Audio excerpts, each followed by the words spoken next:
Vamos para mais um bloco de resolução de questões de direito penal. Ei, questão de número 16, né? Vamos para o slide para a gente não perder tempo. Vê só. Colocar a canetinha aqui, né? Aí.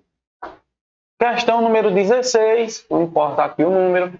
São causas legalmente previstas de exclusão da ilicitude. O estado de necessidade, ok. A legítima defesa, ok. O estrito cumprimento do dever legal, ok. E o exercício regular de um direito, ok. Questão certíssima. Olha para mim, quando a gente estuda teoria do crime, a gente estuda o conceito analítico de crime. E o Brasil adotou a teoria tripartida, ou tripartite do crime, que diz que para ser crime, a conduta tem que ser típica, ilícita e culpável. Né? A conduta tem que ser típica, ilícita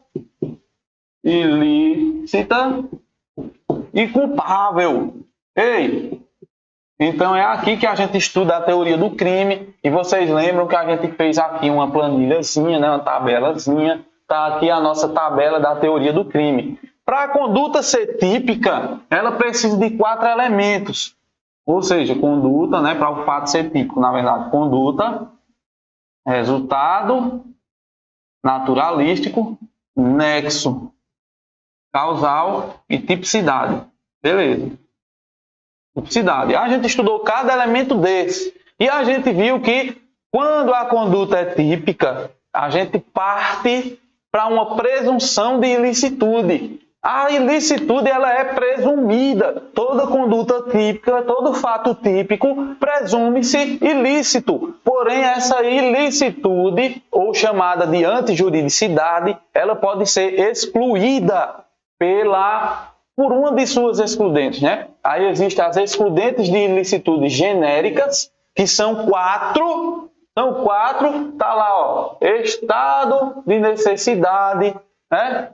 Legítima defesa, estrito cumprimento do dever legal e exercício regular de um direito. Isso são as 4 excludentes de ilicitude genéricas, justamente elas previstas no Código Penal, artigo 23, salvo engano, não lembro mais de cabeça, mas são excludentes de ilicitudes genéricas. Fora essas, ainda existem as específicas, né? Excludentes de ilicitude específicas e as causas supralegais de exclusão de ilicitude.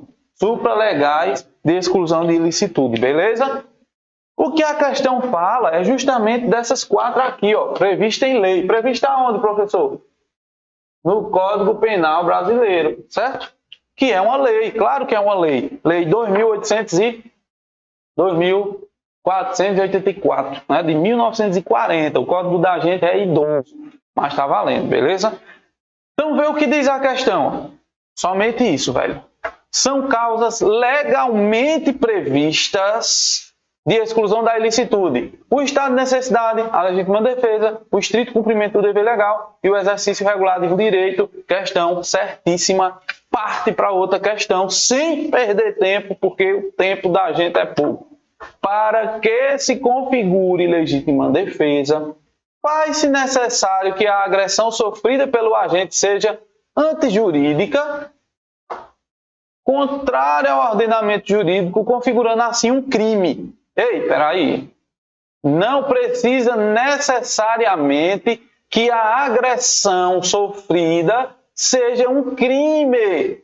Questão errada. Professor, como assim? Como é que eu vou agir em legítima defesa se a outra pessoa não cometeu um crime? Bicho, imagina aí um doente mental. Vem com uma faca pra cima de tu querendo te matar e tu atira nele em legítima defesa. Essa agressão injusta dele, ela pode ser até injusta, antijurídica, beleza? Mas é crime. Doente mental, quando ele está completamente incapaz de entender o caráter ilícito do fato e de comportar-se de acordo com esse entendimento, ele responde por crime. Não. Imagine você, um menor de idade, partindo para cima de você com um revólver querendo lhe matar. E você atira nele. É legítima defesa? Claro que é legítima defesa. Menor comete crime? Não. Então a injusta agressão por parte dele não era crime. A injusta agressão por parte do doente mental também não é crime. Então a questão está errada, porque diz que a injusta agressão tem que ser antijurídica, contrária ao ordenamento jurídico e tem que ser um crime. Não precisa, certo? O que importa é a agressão ser injusta. Injusta. Você está passando, um doido corre atrás de você com um paralelepípedo para jogar na tua cabeça. Tu dá um tiro na canela dele que arranca o osso da perna. Legítima defesa. Beleza? Tamo junto. Segue para a próxima questão. Vibra. Considere que João, maior e capaz, após ter agredido fisicamente, que porra é isso? Após ser agredido fisicamente por um desconhecido, também maior e capaz, comece a bater moderadamente na cabeça do agressor com um guarda-chuva. E continue desferindo nele vários golpes, mesmo estando o desconhecido desacordado. Aí a pergunta é, nessa situação hipotética, João incorre em excesso extensivo. Vê só, existe o excesso extensivo e o excesso intensivo. Nesse caso, excesso extensivo é quando o agente se estende, ele passa dos limites. A injusta agressão está acontecendo e você repele a injusta agressão. Mete o guarda-chuva na cabeça do cara, o cara cai no chão e fica desacordado, por exemplo. Então a injusta agressão cessou, você tem que cessar também a legítima defesa. Mas aqui está dizendo que João continuou batendo no camarada lá que começou a agredir ele, mesmo estando ele desacordado. Se o cara levou uma porrada na cabeça e caiu desacordado, acabou a injusta agressão contra você, então você tem que parar de meter o guarda-chuva na cabeça dele. O que João fez não foi isso. João aproveitou que ele estava desacordado e tome pau. João incorreu em excesso. E o excesso ele é punível, seja ele doloso ou culposo. Nesse caso, o excesso foi extensivo, porque João se estendeu. Era para ele parar e ele continuou, certo? O intensivo é quando você utiliza algo exageradamente para aquele momento. O cara vem bater em tu e tu tem uma taser, uma pistola, um fuzil e um canhão. Tu podia dar um choque nele e ele ia ser imobilizado. Mas tu pega o canhão e dá um tiro nele que estoura ele no meio. Então você excedeu com excesso intensivo. Também responde pelo crime de homicídio. O excesso ele é punível, doloso ou culposo. Anota isso aí que vai para a tua prova, beleza? Então significa dizer que a questão está o quê?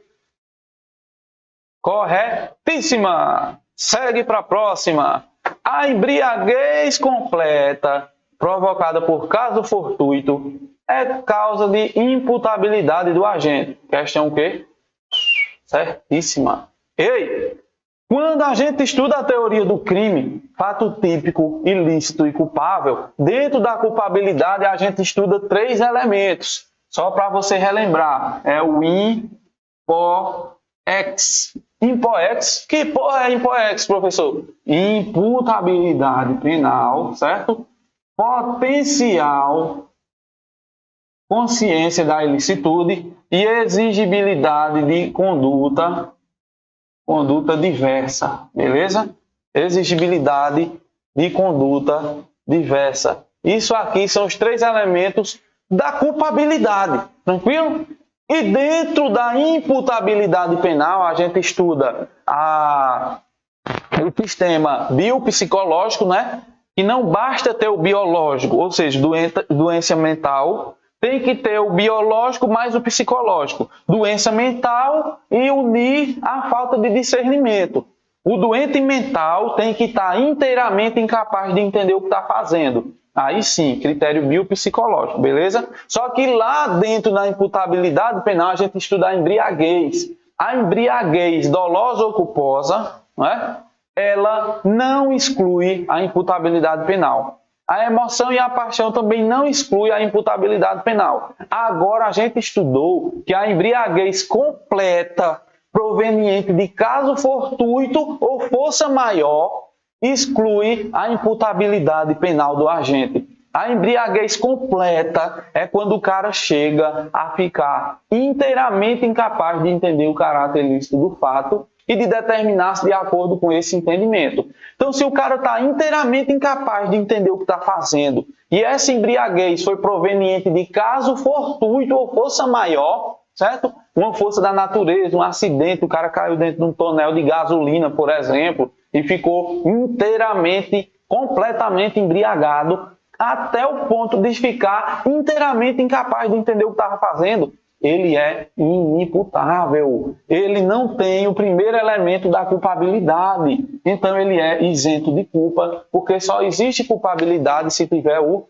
IMPOEX, imputabilidade penal, potencial consciente da ilicitude e exigibilidade da conduta diversa. A questão, voltando para lá, vê o que ela diz. A embriaguez completa, provocada por caso fortuito, é causa de inimputabilidade do agente. Questão o quê? Certíssima. E vamos para a última questão. Mário, após ingerir bebida alcoólica em uma festa, embriaguez culposa ou voluntária, beleza?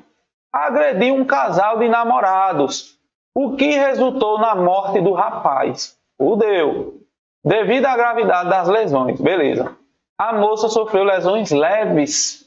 A partir dessa situação hipotética, julgue o item a seguir. Então, só para a gente resumir. Mário encheu o caneco de cana e meteu o cacete no cara até o cara morrer. E ainda a esposa dele sofreu lesões corporais, beleza?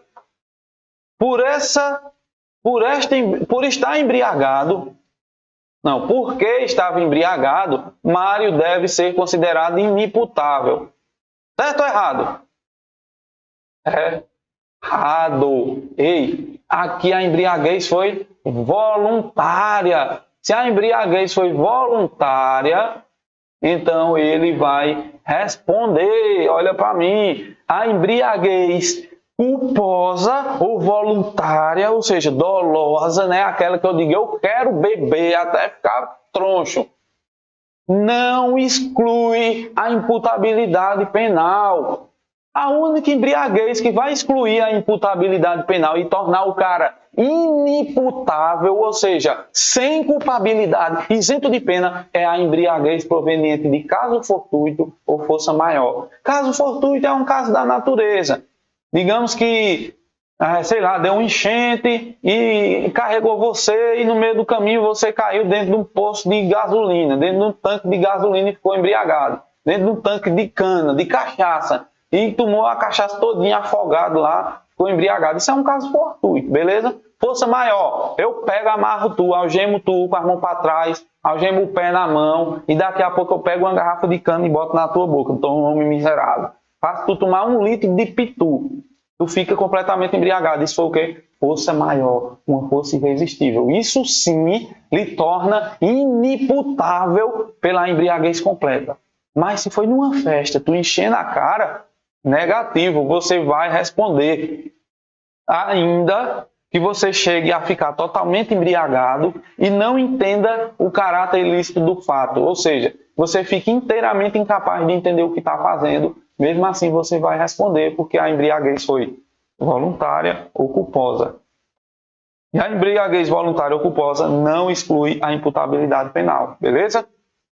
Tamo junto. Eu quero que você seja aprovado na Polícia Militar do Estado de Alagoas. E você vai ser aprovado. Por quê? Só em você estar aqui assistindo minha aula, significa dizer que você está querendo, você escolheu ser policial e você vai ser.